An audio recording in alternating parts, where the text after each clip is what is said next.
စီထားပါလူတိုင်းမှာသူ့ရဲ့ကိုယ်ရေးကိုယ်ရာစိတ်ပိုင်းဆိုင်ရာပြဿနာဆိုတာရှိပါတယ်လူသိစေချင်တာရှိတယ်လို့လူမသိစေချင်တာလည်းရှိတတ်ကြပါတယ်အဲဒါကြောင့်ပေါင်းသင်းဆက်ဆံရေးနယ်ပယ်မှာသိပေမဲ့မသိကြအောင်ဆောင်ရတယ်လို့သိပေမဲ့မပြောဘဲနေပေးရတာလည်းရှိပါတယ်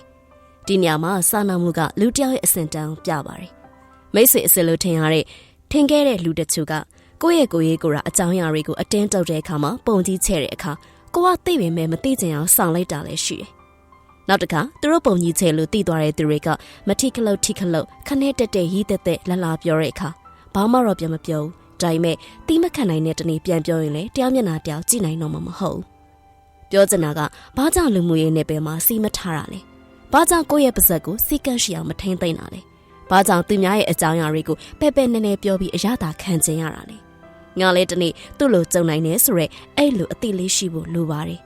လူတယောက်ရဲ့အစင်တန်းကငွေကြေးချမ်းသာမှုမဟုတ်ပါဘူးလူတယောက်ရဲ့အစင်တန်းကပါဇက်စီကံရှိဖို့နဲ့စာနာနာလေဖိမတတ်မှုပါ